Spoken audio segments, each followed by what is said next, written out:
சீரியல்களின் full எபிசோடுகளை Sun டிவியில் ஒளிபரப்பான உடனே எக்ஸ்க்ளூசிவாக சன் நெக்ஸ்டில் மட்டும் ஃப்ரீயா பாருங்கள். என்ன சாப்பிடாம ஏதோ யோசனை பண்ணிட்டு இருக்கீங்க? எல்லாம் பொண்ணு நினைப்புதான்க்கா அவருக்கு. ஏன் மித்ராவுக்கு என்ன ஆச்சு? அடுத்து அவளுக்கு கல்யாணம் முடிக்கணும்ல, அத பத்தி தான் இப்பெல்லாம் யோசிச்சுக்கிட்டே இருக்காரு. என்ன தம்பி நீங்க, இப்ப அவளுக்கு என்ன வயசாயிடுச்சு? சின்ன குழந்தை தானே, அவளுக்கு போய் ஏன் இப்ப கல்யாணம் பண்ணணும்னு யோசிக்கிறீங்க? அண்ணே, என்ன இப்படி சொல்லிட்டீங்க? அவ பாக்குறதுக்கு தான் சின்ன குழந்தை மாதிரி இருக்கா. ஆனா அவளுக்கு இப்ப வயசு 21 ஆயிடுச்சு. ஐயோ, 21 வயசா?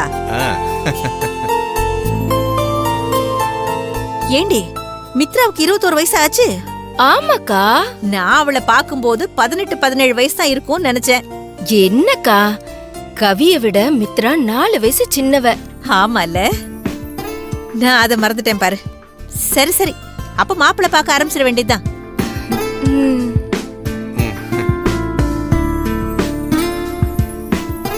கவிக்கும் மாப்பிள்ளைக்கும் கல்யாணம் முடியட்டும். முடிஞ்ச கையோட இவளுக்கும் ஒரு நல்ல மாப்பிள்ளைய பார்த்து கல்யாணத்தை பண்ணி வச்சிட வேண்டியதுதான்.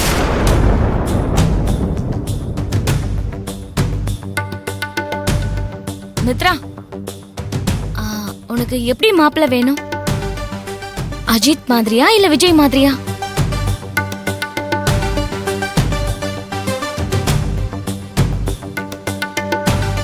மகேஷ் மாமா தான் மாப்பிள்ளையா வரணும். அதை இங்க நான் எப்படி சொல்ல முடியும்? ஹே, என்னடி யோசிச்சுட்டு இருக்க? ஆல்ரெடி யோசிச்சு வச்சிருப்பல. அது மாப்பிள்ளை பாக்கும்போது பாத்துக்கலாம்க்கா. கவுண்டவுன் ஸ்டார்ட் ஆகி 5 மணி நேரம் ஆச்சு. என்னது?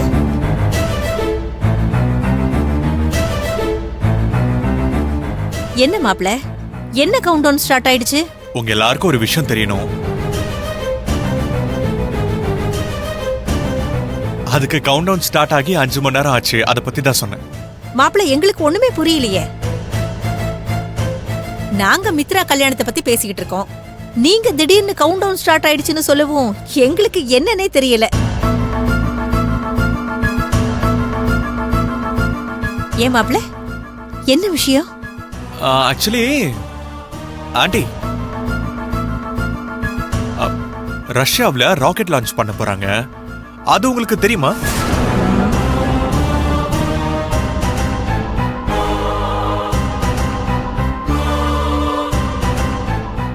என்ன மாப்பிள்ள, ரஷ்யா தானே விட போறாங்க.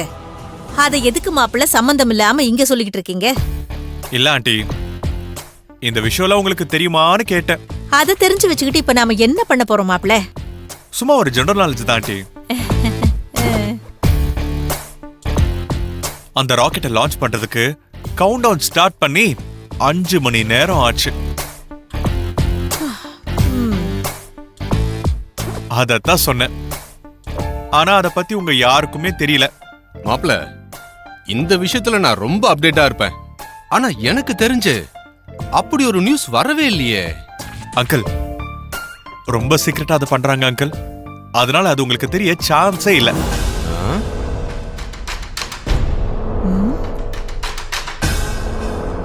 கூடிய சீக்கிரமே எல்லாருக்கும் தெரியற மாதிரி நானே சொல்றேன். ரஷ்யால ராக்கெட் லான்ச் பண்ணா நமக்கு என்ன மாப்ள? நீங்க இட்லிய சாப்பிடுங்க, சாப்பிடுங்க மாப்ள. நான் சொன்ன கவுண்டவுன்ல ஒரு காரணம் இருக்காண்டி.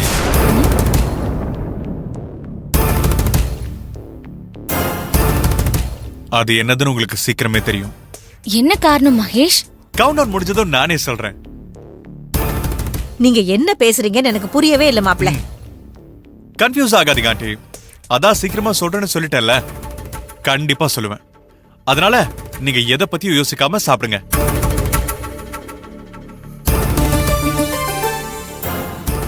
மாப்பிள்ள எதையோ மனசுல வச்சுக்கிட்டு பேசுற மாதிரி தெரியுது. ஆனா என்னன்னு தான் புரியல. என்னவா இருக்கும்? மாப்பிள்ள ஏதோ பொடி வச்சு பேசுற மாதிரி இருக்கு. ஒருவேளை மித்ரா மேட்டரை ஓபன் பண்றத பத்தி தான் சொல்றாரோ? அப்படி இருந்தா நல்லா இருக்கும்.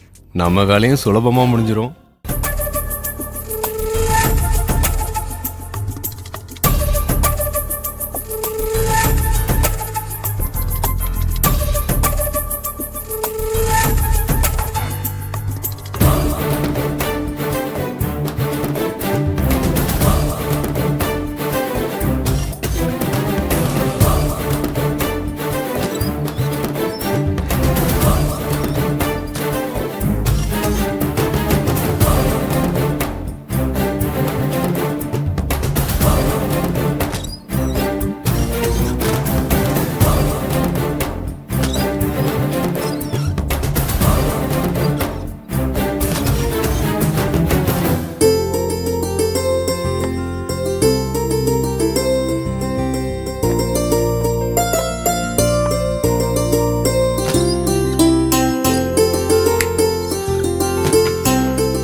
கவுண்ட் ஸ்டார்ட் ஆகி இப்போதைக்கு 5.5 மணி நேரத்துக்கு மேல ஆயிருச்சு.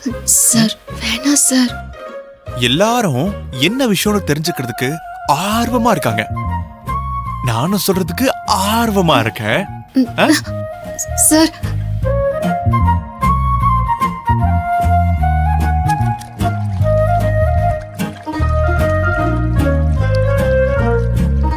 ப்ளீஸ்.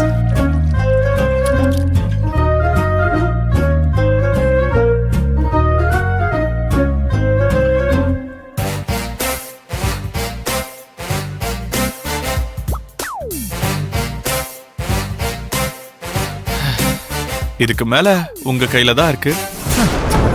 Sir sir